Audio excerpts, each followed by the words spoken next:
கிறிஸ்துவுக்குள் பிரியமான சகோதர சகோதரிகளே, உங்கள் யாவரையும் இயேசு கிறிஸ்துவின் இனிதான நாமத்தினாலே வாழ்த்தி வரவேற்கிறேன். தேவனுடைய வார்த்தை சொல்லுகிறது, சத்தியத்தையும் அறிவீர்கள், சத்தியம் உங்களை விடுதலையாக்கும் என்று சொல்லுகிறது. இன்றைய சிந்தனைக்கு எடுத்துக்கொண்ட வேத வசனம் எரேமியா 9:23-24. ஞானி தன் ஞானத்தை குறித்து மேன்மை பாராட்ட வேண்டாம், பராக்கிரமன் தன் பராக்கிரமத்தை குறித்து மேன்மை பாராட்ட வேண்டாம், ஐஸ்வர்யவான் தன் ஐஸ்வர்யத்தை குறித்து மேன்மை பாராட்ட வேண்டாம். மேன்மை பாராட்டுகிறவன் பூமியிலே கிருபையையும் நியாயத்தையும் நீதியையும் செய்கிற கர்த்தர் நான் என்று என்னை அறிந்து உணர்ந்திருக்கிறதை குறித்தே மேன்மை பாராட்ட கடவன் என்று கர்த்தர் சொல்லுகிறார். இவைகளின் மேல் பிரியமாயிருக்கிறேன் என்று கர்த்தர் சொல்லுகிறார். ஞானி தன் ஞானத்தை குறித்து மேன்மை பாராட்ட வேண்டாம், பராக்கிரமன் தன் பராக்கிரமத்தை குறித்து மேன்மை பாராட்ட வேண்டாம், ஐஸ்வர்யவான் தன் ஐஸ்வர்யத்தை குறித்து மேன்மை பாராட்ட வேண்டாம். சத்தியம் இவ்வளவு தெளிவா சொல்லுது பாருங்க. இதெல்லாம் குறித்து நம்ம மேன்மை பாராட்ட கூடாது, அதை நம்ம மகிமைப்படுத்த கூடாது, அதன் மேல நம்ம நம்பிக்கையை வைக்க கூடாது, அதை நம்ம வாழ்க்கையில முதன்மையாக வைக்க கூடாது. அதற்கு மேல் நாம் கர்த்தரை வைத்திருக்க வேண்டும். நம்ம நம்பிக்கை அவர் மீது வைக்க வேண்டும். அதுதான் இந்த வசனம் சொல்லுது.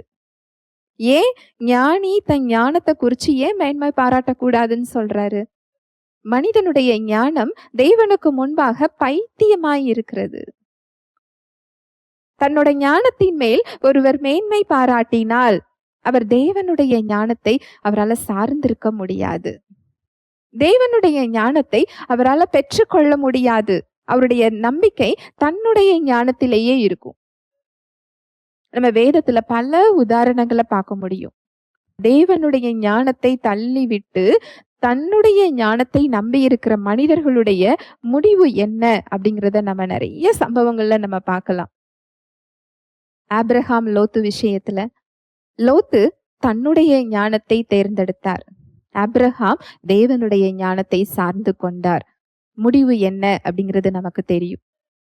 ஆபிரகாம் செல்லும் இடங்களிலெல்லாம் தேவனுடைய கிருபையையும் தயவையும் ஆசீர்வாதத்தையும் பார்த்தார். லோத்து அழிவை தெரிந்து கொண்டார். லோத்து ரட்சிப்பை பெற்று கொண்டாலும் தன்னுடைய குடும்பம், சொத்து, உறவுகள் எல்லாவற்றையும் இழந்தவராக நின்று கொண்டிருந்தார். மனிதனுடைய ஞானம் இப்படிதான் இருக்கும். மோசே பார்வோன் ராஜாவை நம்ம பார்க்கலாம். அவர் ஒரு உலகத்திலேயே ஒரு பெரிய ராஜா, பார்வோன் ராஜா. அவர் வைத்திருந்த இராணுவம் ஒரு சிறந்த இராணுவம். அவருக்கு தன்னுடைய ஞானத்தின் மேல் தன்னுடைய இராணுவ படை, தன்னுடைய குதிரை படை, தன்னுடைய வீரர்கள் மேல அவருக்கு நம்பிக்கை அதிகமா இருந்தது. அதோட முடிவு என்ன அப்படிங்கிறது நமக்கு தெரியும். சங்கீதத்துல வசனம் சொல்லுது, வாசிக்கலாம்.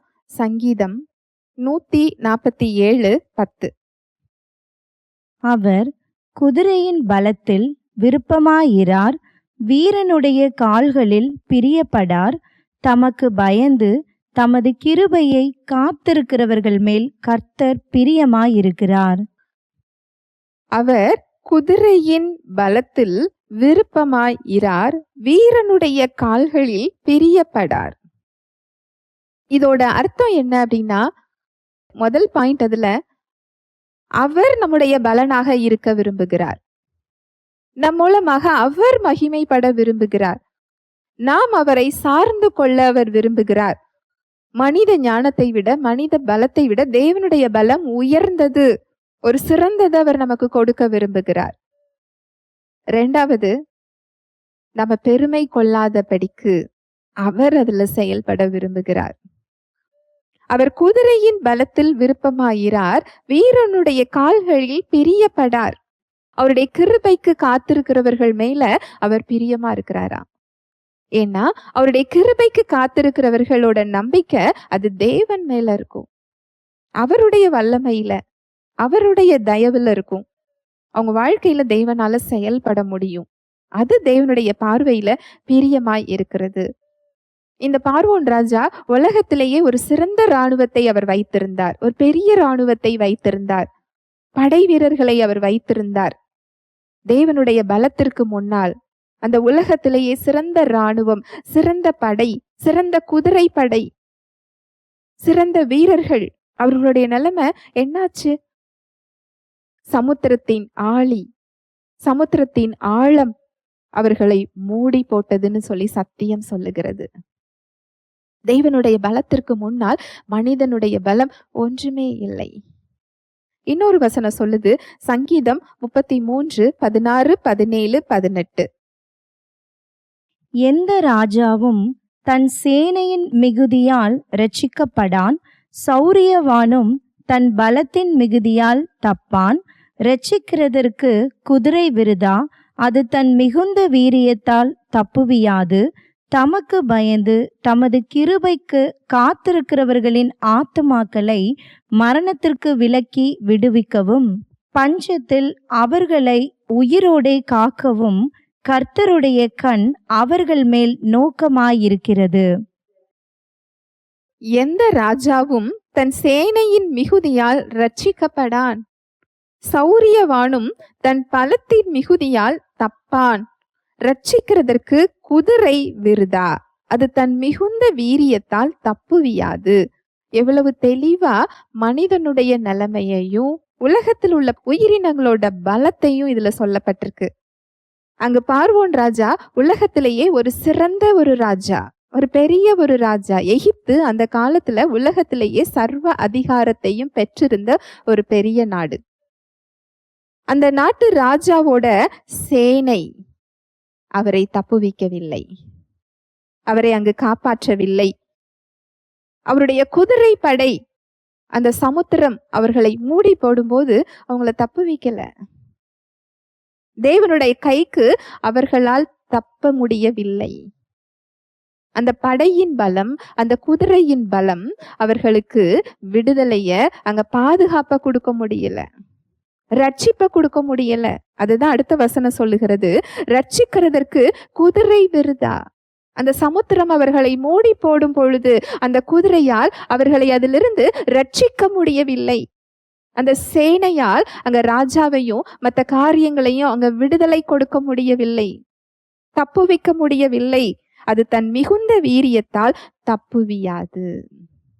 அதனாலதான் அவர் சொல்றாரு, ஞானி தன்னுடைய ஞானத்தை குறித்து மேன்மை பாராட்ட வேண்டாம், பராக்கிரமன் தன்னுடைய பராக்கிரமத்தை குறித்து மேன்மை பாராட்ட வேண்டாம். அந்த வசனத்தை மறுபடி வாசிக்கலாம். எரேமியா 9, 23, 24. ஞானி தன் ஞானத்தை குறித்து மேன்மை பாராட்ட வேண்டாம், பராக்கிரமன் தன் பராக்கிரமத்தை குறித்து மேன்மை பாராட்ட வேண்டாம். ஐஸ்வர்யவான் தன் ஐஸ்வர்யத்தை குறித்து மேன்மை பாராட்ட வேண்டாம். ஞானி தன் ஞானத்தை குறித்து மேன்மை பாராட்ட வேண்டாம், பராக்கிரமன் தன் பராக்கிரமத்தை குறித்து மேன்மை பாராட்ட வேண்டாம், ஐஸ்வர்யவான் தன் ஐஸ்வர்யத்தை குறித்து மேன்மை பாராட்ட வேண்டாம். அதனாலதான் உன்னோட ஞானத்தை குறிச்சு, உன்னுடைய பராக்கிரமத்தை குறிச்சு, உன்னோட சேனைகளை குறிச்சு, உன்னுடைய படைய குறிச்சு, இந்த காலத்துல நம்ம சேனை இல்லாம இருக்கலாம், படை இல்லாம இருக்கலாம். ஆனா அந்த இடத்துல நம்முடைய செல்வத்தையும் ஆஸ்தியையும் அந்தஸ்தையும் புகழையும் நம்முடைய உறவுகளையும் நம்முடைய பலத்தையும் நாம நம்பி இருக்கிறோம். அது ரட்சிக்கிறதற்கு விருதா. அதோட மிகுதியால அது நம்ம தப்புவிக்க முடியாது, நம்மள அது ரட்சிக்க முடியாது. அததான் வசனம் சொல்லுது. ஐஸ்வர்யவான் தன் ஐஸ்வர்யத்தை குறித்து மேன்மை பாராட்ட வேண்டாம். ஏன் அதுல அப்படி சொல்லப்பட்டிருக்கு? ஒருவன் உலகம் முழுவதையும் ஆதாயப்படுத்தி கொண்டாலும் தன் ஜீவனை நஷ்டப்படுத்தினால் அவனுக்கு லாபம் என்ன? உலகமே ஒருவருக்கு சொந்தமாக இருக்கலாம். அவர் இயேசு கிறிஸ்துவை இரட்சகராக ஏற்றுக்கொள்ளவில்லை என்றால் மரித்த நிலைமைதான். ரட்சிப்பை பெறாத ஒரு இடம், தேவனை விட்டு ஒரு பிரிந்த நிலைமை, ஆவியில் மரித்த நிலைமை, நித்தியமான ஒரு மரணம். ஒரு மனிதன் உலகம் முழுவதையும் ஆதாயப்படுத்தி கொண்டாலும் அது அவருடைய ஜீவனுக்கு ஈடாகாது. அவருடைய ஜீவன் அங்க நஷ்டப்பட்டுகிட்டு இருக்கு. அதனாலதான் ஐஸ்வர்யத்தை குறித்து மேன்மை பாராட்டாதே. உன்னோட ஐஸ்வர்யம், உன்னுடைய ஆஸ்தி, உன்னுடைய அந்தஸ்து உன்னை தப்புவியாது.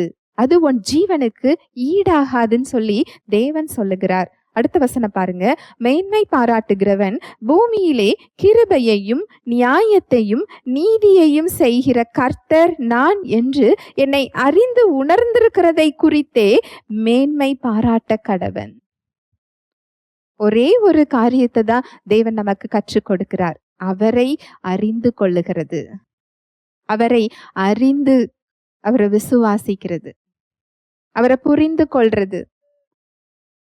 இத குறிச்சுதான் நம்ம என்ன செய்யணுமா? மேன்மை பாராட்டணும்.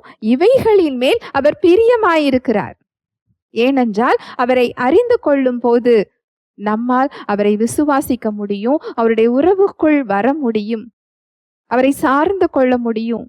அப்படி சார்ந்து கொள்ளும் போது அவரால் நம் வாழ்வில் செயல்பட முடியும். ஏனென்றால் அவருடைய ஞானம் நமக்கு கொடுக்கப்பட்டிருக்கிறது, அவருடைய பலம் நமக்கு கொடுக்கப்பட்டிருக்கிறது, அவருடைய ஐஸ்வர்யம் நமக்கு கொடுக்கப்பட்டிருக்கிறது. நம்ம அவர் மேல நம்பிக்கை வைக்கும் பொழுதுதான் அந்த கிருபை, இலவசமாக கொடுக்கப்பட்ட அந்த கிருபை நம்ம வாழ்க்கையில வெளிப்பட முடியும். ஹல்லேலூயா, பிரைஸ் தி லார்ட். பரிசுத்த ஆவியானவர் தாமே தேவ வார்த்தையோடு கூட உங்கள் யாவரோடும் இடைப்பட்டார் என்பதை விசுவாசிக்கிறேன். தேவ வார்த்தையில் சொல்லப்பட்ட சத்தியத்தின்படி சிந்திக்க, செயல்பட இன்று நாம் தீர்மானம் எடுப்போம். தேவனுடைய கிருபையும் சமாதானமும் உங்கள் அனைவரோடும் கூட என்றைக்கும் இருப்பதாக. ஆமேன்.